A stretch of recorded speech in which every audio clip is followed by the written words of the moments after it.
മുതൽ DYFI SFI സഖാക്കൾ സമരത്തിന് പോകുമ്പോൾ പാൻസ് ഉപേക്ഷിച്ച് മുണ്ടുടുത്തുകൊണ്ട് വേണം പോകാൻ. കാരണം ഏതെങ്കിലും കാരണവശാൽ മുണ്ട് മടക്കി കുത്തേണ്ടി വന്നാൽ, ഏതെങ്കിലും സമരമുഖത്താണല്ലോ, ഏതെങ്കിലും കാരണവശാൽ മുണ്ട് മടക്കി കുത്തേണ്ടി വന്നാൽ അടിയിലുള്ള കാവി കളഭം ജനങ്ങൾ കാണും. അതുകൊണ്ട് ദയവ് ചെയ്ത് ഇനി മുണ്ടെടുത്തുകൊണ്ട് മാത്രമേ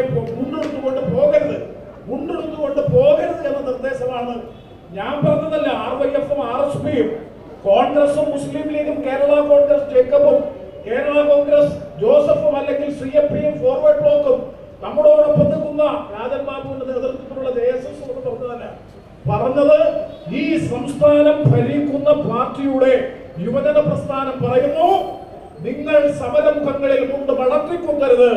വളർത്തിക്കുത്തിയാൽ നിങ്ങളുടെ അടിവസ്ത്രം കാവി കളഭം ജനങ്ങൾ കാണും, നിങ്ങളെ തിരിച്ചറിയുമെന്ന് ഈ ഭരണകക്ഷിയുടെ യുവജന സംഘടനയുടെ കാസർഗോഡ് ജില്ലാ സെക്രട്ടറി പരസ്യമായി ആക്ഷേപിക്കുന്നു.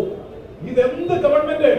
മെനഞ്ഞാന്നത്തെ മുഴുവൻ ദിനപത്രങ്ങളെയും, ഒരു ദിനപത്രം ദേശാഭിമാനി ഒഴികെയുള്ള മുഴുവൻ ദിനപത്രങ്ങളും പ്രതിപക്ഷത്തെ നിരന്തരം എതിർത്തുകൊണ്ടിരിക്കുന്ന ദിനപത്രങ്ങൾ അടക്കം എഴുതുന്നു.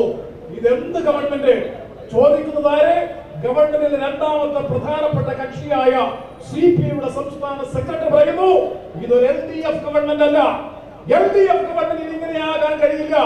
അതുകൊണ്ടാണ് പ്രിയപ്പെട്ട ബിനോയ് വിശ്വം ഞങ്ങൾ 2014 ആ മുന്നണിയോട് ഉള്ള പറഞ്ഞ ഐക്യ ജനാധിപത്യ മുന്നണിയുടെ മതേതരതയുടെ ഭാഗമായി മാറിയത്.